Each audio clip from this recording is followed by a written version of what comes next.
Wa alaikum salam wa rahmatullahi wa barakatuh. Muvandimwe arabaza ku muswaki. Alhamdulillah wassalatu wassalamu ala rasulillah wa ba'd.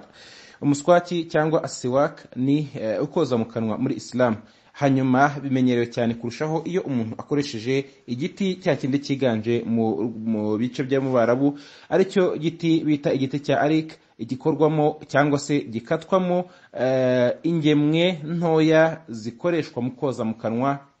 Akaba ari nacyo intumwa y'Imana sallallahu alayhi wasallam yakoreshaga cyane abakuvuga umuswaki cyane aricyo babiganjeho, ariko bitari itegeko ko umuntu aricyo akoresha cyonyine utagifite aba yemerewe gukoresha ibindi, yaba akoresheje ubundi bwoko bw'igiti busanzwe nk'inturusu cyangwa n'ibindi biti bitandukanye byakoreshwa mu koza mu kanwa, cyangwa se agakoresha uburoso bumenyerewe n'ibindi byose byagaragara ko bitakangiza amenyo cyangwa se ngo byice mu kanwa k'umuntu kandi bikaba byagera ku ntego yo koza mu kanwa. Ibyo byose biremewe ko umuntu abikoresha.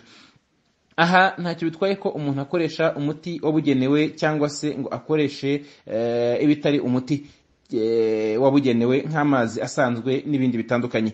Iyo icy'ingenzi gusa nta ngaruka bifite kandi bikaba byoza mu kanwa, ibyo byose bikoreshwa nk'umuswaki, kabone n'ubwo byaba ari ugukoresha igice cy'igitambaro nk'impera urugero z'umwenda umuntu akubishije mu kanwa yoza amenyo. Ibyo ngibyo biremewe.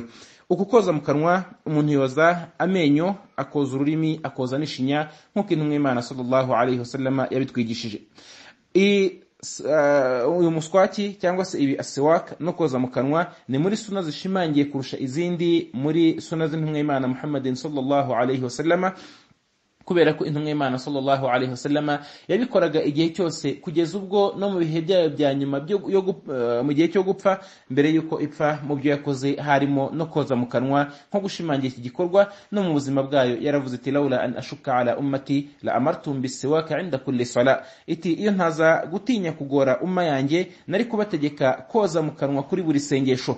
Mu bihe bishimangiye kurusha ibindi umuntu aba agomba kozamo mu kanwa cyangwa se no gukora umuswaki, by'umwihariko n'igihe abyutse, byaba ari ibitotsi by'amanywa cyangwa se iby'ijoro, igihe umuntu akangutse aba agomba koza mu kanwa. Ikindi nanone igihe agiye kwinjira mu rugo rwe, nk'uko turabona muri hadithi ya Aisha radiyallahu anha, aho yabajijwe ati intumwa y'Imana iyo yinjiraga mu rugo yaheraga kuki, aravuga ati yabanzaga koza mu kanwa. Nanone kuri buri sengesho naho harashimangiye ko umuntu ahoza. Nanone igihe umuntu agiye kujya mu ruhame n'ahandi hatandukanye hose bigaragara ko byagira akamaro kurusha ahandi, ni byiza by'umwihariko kurushaho. Nanone wa muntu wariye ibihindura impumuro yo mu kanwa cyangwa se uzi ko adafite impumuro nziza mu kanwa, igihe agiye guhura n'abandi ni muri sunani na byiza kandi biranishimangiye ko agomba koza mu kanwa.